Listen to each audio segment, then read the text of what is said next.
नमस्कार, मैं हूं राहुल डबास और आज आप देख रहे हैं प्राइम टाइम खबरें। अभी तक में यूपीए 2 के 3 साल, ठीक 3 साल पहले यूपीए 2 का जन्म हुआ था। मनमोहन सरकार ने दूसरी पारी शुरू की थी और आज ही के दिन यूपीए सरकार को 8 साल पूरे हो गए हैं।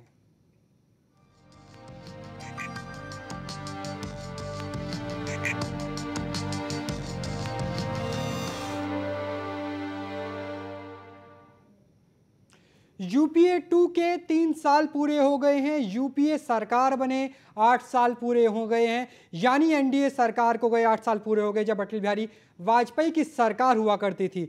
8 बजे की बैठक पूरी हो चुकी है, डिनर पार्टी पूरी हो चुकी है। लेकिन डिनर पार्टी के अगर बारे में बात करें तो आज हम आपको खबरें अभी तक में ये नहीं बताएंगे कि डिनर में कौन कौन सा खाना था, कैसा खाना था, नॉनवेज ज़्यादा था या वेज का जायका ज़्यादा बेहतर बनाया गया। हम इस पे बारे में भी बात नहीं करेंगे कि मनमोहन सिंह की पगड़ी का क्या कलर था, सोनिया गांधी की साड़ी किस लहजे में पहनी हुई थी या राहुल गांधी के कुर्ते पे सिलवटे थे या नहीं। हम बात करेंगे सीधे आपके सरोकारों की। सवाल होंगे सियासी और उससे जुड़ा होगा आपका सरोकार इस बात का कि जब यूपीए 2 सरकार को 3 साल पूरे हो गए हैं तो आपने क्या पाया, क्या खोया। अग्नि 5 का परीक्षण होता है, विसल ब्लोअर बिल सभा में रखा जाता है, संसद में रखा जाता है, लोकपाल बिल लोकसभा में पास हो जाता है लेकिन राज्यसभा में अटक जाता है। 2G घोटाला होता है, CWG स्कैम के बारे में बात होती है, कॉमनवेल्थ घोटाले के बारे में बात होती है, कोयले घोटाले को लेकर जांच चलती है और ऐसे में राइट टू एजुकेशन बिल आता है। सभी 14 वर्षीय जो भी हिंदुस्तान में रहने वाले बच्चे हैं उन्हें शिक्षा का अधिकार मिल जाता है। सोनिया गांधी 10 जनपद से ये कहती है कि राइट टू फूड बिल भी हम इसी सत्र में लाएंगे, जिसके बाद हर एक व्यक्ति को, हर एक हिंदुस्तानी को, गरीब आदमी को खाने का अधिकार मिलेगा। लेकिन गठबंधन की राजनीति में किस तरह से सरकार टिक पाई, यह बड़ा सवाल खड़ा होता है। डीएमके की अगर बात कर लें, करुणानिधि इस डिनर पार्टी में नहीं पहुंच पाए। हालांकि करुणानिधि की तरफ से TR बालू रहे, मंत्री रहे, लेकिन करुणानिधि की तरफ से सवाल उठाया गया कि क्यों 3 मंत्री उनके अभी भी कैबिनेट में नहीं है। हम सीधा सुनते हैं मनमोहन सिंह को। मनमोहन सिंह देश के मुखिया हैं, तथाकथित मुखिया कुछ लोग कह सकते हैं, क्योंकि जानकारों का मानना है कि 10 जनपद से शासन चलता है। लेकिन देश के प्रधानमंत्री 7 RCR में डिनर डिप्लोमेसी करते हैं गठबंधन के साथ। सीधा सुनते हैं 3 साल में कितने रिपोर्ट कार्ड में नंबर देंगे खुद को। Lot more resources in social sectors such as education and health. I will highlight some of the achievements of our policies that aim to bring succor to the armed admi. Poverty has declined at twice the rate that it did before the UPA government's tenure. There have been notable successes in. चलिए हम मनमोहन सिंह के से पहले सोनिया गांधी को सुनते हैं। जैसा कि मैंने आपको पहले कहा था, बहुत सारे जानकार ये मानते हैं कि 7 RCR से भले ही देश की सरकार चलती हो, सरकार के मुखिया वहीं पर, लेकिन असली ताकत 10 जनपद यानी सोनिया गांधी के पास है। देखते हैं सोनिया गांधी ने क्या कहा इस डिनर डिप्लोमेसी के बाद। लोगों की खुशहाली और प्रगति के लिए अपने संकल्प और अपने समर्पण को एक बार फिर से दोहराना है। मैं आप सबको बधाई देती हूँ और धन्यवाद भी देती हूँ। धन्यवाद। जय Hind.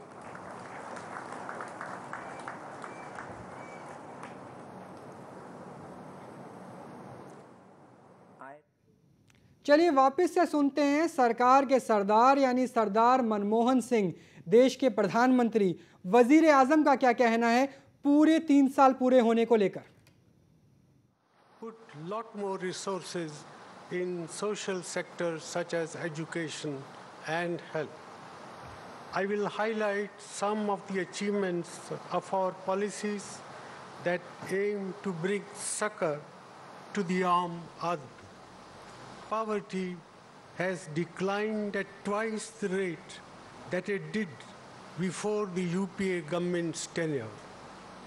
There have been notable successes in agriculture. The agricultural growth rate has risen to 3.3% per annum in the 11th five-year plan, as against 2.3% per annum in the 10th five-year plan. Rural wages have also increased. Farmers have been given handsome prices for their crops. This year has been record food grain production, crossing 250 million tons for the first time in our history. More than rupees 2 lakh crores was dispersed to 2.75 crore marginal and small farmers as loans. Primary school enrollment has become near universal. We have opened 51,000 schools and appointed 6.8 lakh teachers in the last 2 years. India has been declared polio-free by the international agencies, the World Health Organization. The Mahatma Gandhi National Rural Employment Guarantee Scheme now reaches 1 out of 5 households in the country. India was the second fastest growing telecom market in the world. We added nearly 10 crores new telephone connections last year, including more than 4 crores in rural areas.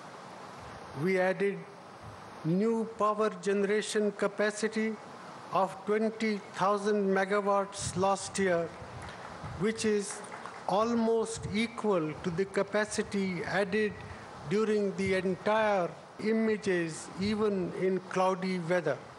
I congratulate our scientists and our technologists for these great achievements. The internal security scenario has by and large been satisfactory.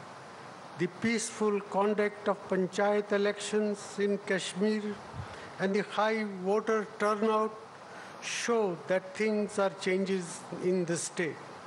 The scourge of Naxalism, however, continues to be a major problem, and I seek the cooperation of all the concerned state governments to tackle this menace. In foreign policy, there were significant developments in our relations with our neighbors, notably with Bangladesh, Pakistan, and Myanmar. The success of the BRICS summit held in New Delhi reflects India's growing presence on the world stage as a responsible member of the US that are preventing large projects from getting off the ground.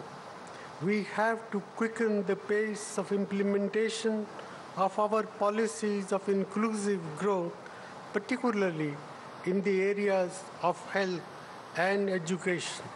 We need to improve coordination between the center and the states on important issues that face our country. चलिए, आपने प्रधानमंत्री मनमोहन सिंह को देखा किस तरह से वो marks देना चाहते हैं यूपीए 2 के 3 साल के कार्यकाल को।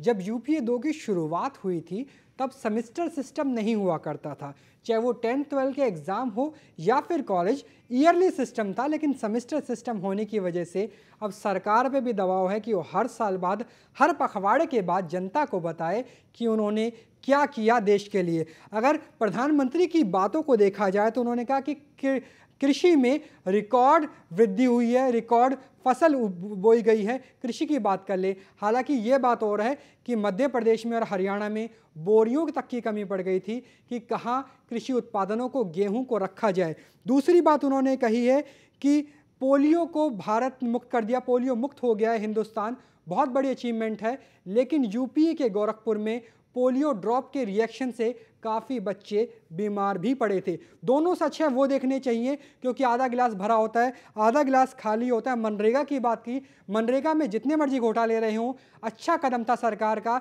लेकिन वो यूपीए 1 का था, यूपीए 2 का नहीं था।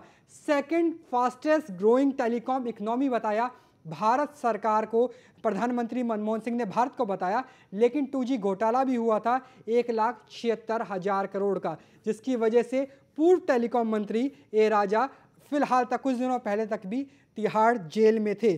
पंचायत चुनाव की बात की, जम्मू कश्मीर में शांतिपूर्ण चुनाव की बात मनमोहन सिंह ने बताई, लेकिन पिछले साल ये भी याद होना चाहिए कि तौफीक नाम के एक 16 साल के छात्र की मौत हो जाती है बीएसएफ की गोली से, और उसके बाद 6 महीने तक लगातार कश्मीर घाटी जलती रहती है। हमारे साथ हमारे संवाददाता बने हुए न्यूज़ रूम से कपिल, आपसे जानना चाहेंगे, आपने मनमोहन सिंह को शांतिपूर्ण सुना, संजीदगी से सुना, क्या लग रहा था? वो दिखा रहे थे आधा गिलास खाली है या पूरा गिलास उन्होंने दिखा दिया?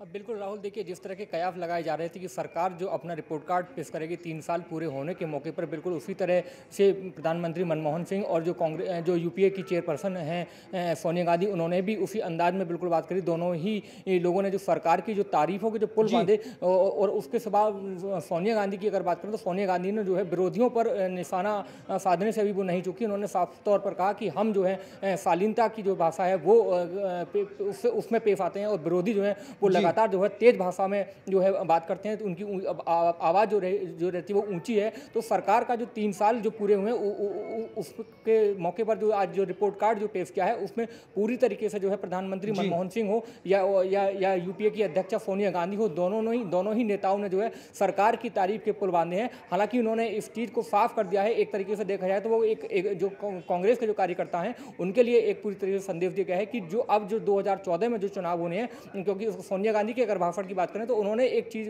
काफ़ी गौर करने वाली कही राहुल, कि जो वादे नहीं बल्कि काम जो है वो जो है वो जनादेश देगा। यानी कि संकेत साफ है कि 2014 में जो चुनाव होने वाले हैं उसके जुट जाने के जो है वो एक तरीके से सोनिया गांधी ने। लेकिन कपिल, अगर प्रोग्राम की बात कर लें, यूपीए 2 के प्रोग्राम की बात कर लें, एनसीटीसी का मुद्दा था, आतंकवाद के विरोध में कानून बनाया जाना था, लेकिन जो ब्रेन चाइल्ड था पी चिदम्बरम का, उसमें सारे राज्य खिलाफ नजर आते हैं, यूपीए के अपने गठबंधन के दल खिलाफ नजर आते हैं। उसके अलावा लोकपाल की बात कर ले तो ममता बनर्जी लोकायुक्त के खिलाफ नजर आती है, राज्यसभा में वो पास नहीं हो पाता।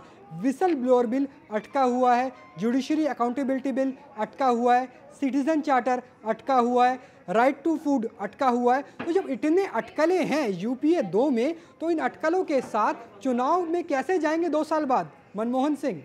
बिल्कुल राहुल, आपने सही सवाल उठाया कि इतनी सारी अटकलें हैं, और ख़ासतौर पर खुद जब उनके सहयोगी जो यूपीए पार्ट 2 में जो उनको सपोर्ट कर रहे हैं, वो खुद अक्सर उनकी राह में अक्सर रोड़ा बनते रहते हैं। खासतौर से ममता बनर्जी या फिर एनसीपी के अध्यक्ष शरद पवार जो हैं, वो अक्सर जो है सरकार कुछ भी कदम उठाती है उसमें कुछ ना कुछ जो वो अड़ंगा डालते रहते हैं। खासतौर से पिछले दिनों से जिस तरह से एनसीटीसी का मसला जो उठ रहा है, उसमें सिर्फ बीजेपी शासित राज्यों के मुख्यमंत्री ही नहीं बल्कि कांग्रेस और उनके सहयोगी जो राज्य हैं, जो उनके मुखिया हैं, वो भी अब जो है एनसीटीसी के विरोध में जो है स्वर निकालने लगे। तो ऐसे में बहुत टेढ़ी खीर है कि जो सरकार जो है 2014 में जब आम चुनाव होगा तो उसको बड़ी टेढ़ी कपिल, अभी वक्त हो चला है छोटे से ब्रेक का।